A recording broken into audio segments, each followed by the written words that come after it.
Hello everyone, Oregon Moto John here, just doing a kind of a quick installation guideline of some Oxford heated grips. These are the sport ones. There are a few different ones. There's the adventure model, there's the touring model, and then there's the sport model. I put that on most of my machines.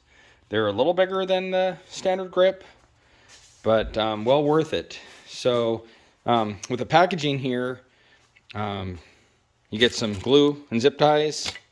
You get a bracket and some screws that will probably work with most bikes. I found that for mounting it, and the one I used on this one is the Denali switch mount, dual switch mount, horizontal perch. Usually, I think they're like 12 bucks. But you can find these at Revzilla and other places. So I use that. I'll show you how I tied that mount in. So I'm putting on my 2022 FE350S Husky.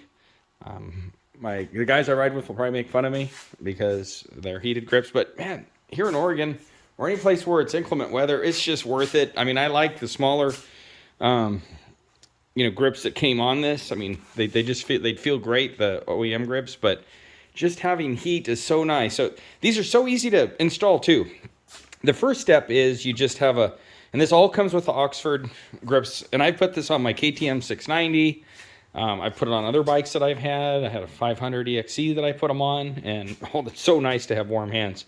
So the first step is you just tie into your battery, and then that will, I just run it under the fuel tank, usually with a fish tape or something. I haven't typically had to remove the fuel tank. I just follow the factory wiring harness. And then it gives you this plug-in here. So this is from the battery, and you just fish that up. That'll end up behind the headlight. And then the other one, it has stubs off of that. One connection goes to your left grip, one to your right grip. So I just wanted to show you before I got this all on. One goes to your left grip, one goes to your right grip. And then this is plugging into your controller, which comes up here, and this will all be behind the headlight. And so there's the controller. There's where I use that Denali perch. It's just kind of got a backing with a little thing that comes off for a screw hole, which it could have mounted here. It could have mounted here. I probably could have found a way to mount it here, but I like to have it on the left side because obviously you don't want to have to let off your throttle. And it's better to use your left hand. You don't want it on the right side, so you don't have to let off the throttle. You want it on your left side. I just tied into my GPS ram mount. Took one of the nuts off of that, put it on. It sticks down, and then it's pretty nice. You're just riding, and you can hit it right here. So now it's just a matter of taking these grips off, gluing the Oxford grips on. So let's go ahead and do that. Okay, we got the grip off. If you have glue-on grips, you'll want to scrape the glue off, and that can take some time. If you have clamp-on grips like I had, you just a matter of taking some rubbing alcohol to a rag and then just wiping that off so it's clean, because you want the new grips on that go on to glue on and stick on good. On the throttle side, it helps to get a spare throttle tube, because this grip is part of the throttle tube. It isn't going to come off, so I ahead of time bought a spare throttle tube. They're like 10 bucks. And then I'll glue that on to my other throttle tube. The heated grips on the throttle tube, that is. I now want to test fit the heated grip on here, because when you put them on, you glue them on, and once they're glued on, they are on. So the key is, see that little nub in there? You don't want that to be, come against your clutch and then, be in the way. So you want to index that down so it's, out and, maybe something like this, so it's not in the way. But still, I'm going to test fit it and probably mark it, index it with a little chalk mark, so when I glue them on, I can just focus on lining up that chalk mark and not anything else. 'Cause once they're glued, it's kind of a super glue type stuff you use that Oxford gives you, and there's just a certain amount of time to get that right before it's glued down pretty good. So for example, how you wouldn't want to have this is rotated up, then when you pull in the clutch, it's going to hit. But if this is rotated down, then It's hard to see, but it doesn't hit. So you can adjust that so it's down from the back side. The wire comes out and looks like this, and you can take this and kind of bring it down. And so it's just about a compromise between getting that out of the way so it's not going to hit anything. I'd say something like that looks pretty good. Might rotate that back just a little bit, and really puts the Oxford about where it should be. So when you're gluing it, sometimes you kind of lose your brain because you're in a hurry. So it doesn't hurt just to make a little mark here. Just a little white chalk. So I've indexed that, so when I'm sliding it on with the glue, I can just focus on lining those marks up. I don't have to refit it. So let's take it off, put the glue on, and put it back on. Okay, you can see we have this on. It's glued on the left side. Now I'll just take this wire and follow like an existing wiring harness down behind the headlight.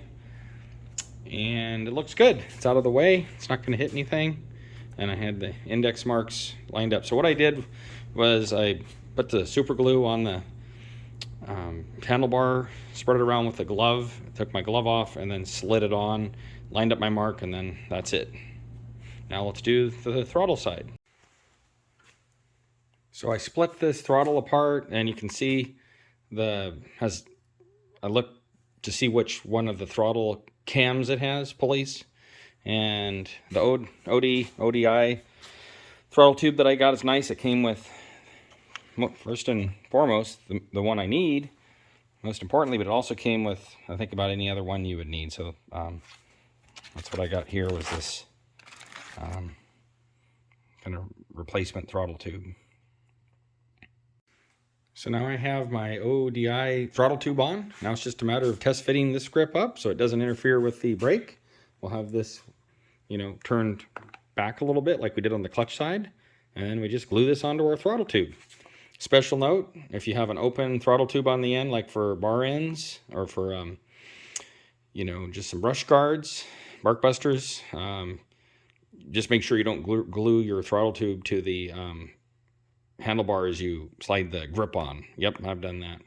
It's fixable. You just have to pull it off, get the glue off, and then redo it.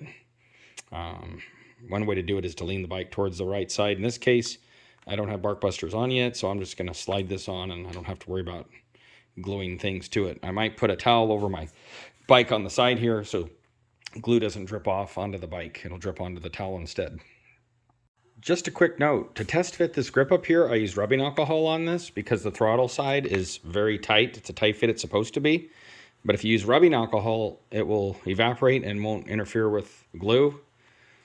So I fit this on with spraying it with rubbing alcohol, let it test. See, I have it indexed. Let the rubbing alcohol evaporate, just takes a minute or two. Now I'll put the super glue compound on this throttle tube, and it'll make it slippery again. If you need to, instructions say not to do this, but sometimes I've found it helpful just to lightly tap with a dead blow hammer, just lightly. We're not trying to break our throttle tube, so just lightly. And you noticed I put the towel on here to keep from getting glue on that. None came off, but I have had it squirt off before, so there it is, it's on. Now it's just a matter of tidying up these wires. You want enough slack so that the throttle can actuate, and then it's just a matter of buttoning everything up behind the headlights. Before I do that, I always test it to make sure that everything works. Okay, got both grips on. There they are. I'm still going to just want to test them out before I tidied up all the wires. And even at 50%, these are super warm. Cool part is if it senses your battery's getting too low, it will put you into battery saving mode and shut the grips down, or at least reduce the power. And if it gets too low, I believe it does shut them off. You toggle this up and down to get more or less power. If you want to push it all the way off, you just toggle it to 30% and give it one more push and it's off. But these things have been awesome. I mean, at 100%, I think you could fry an egg on them. They're so warm. I usually run them on 50%. They're plenty hot. Oh, that makes it worth it right there. On a cold day, those Oxford grips are great. And the sport ones are kind of silicone. They're kind of gnarled, so there's good grip there. They're a little bit bigger. That'd be my only complaint, is I wish they were smaller. But, what are you going to do? The sport ones, I think, are the smallest diameter of all of them. But, man, good install. Best yet, they're going to be nice to use. and hope this was helpful.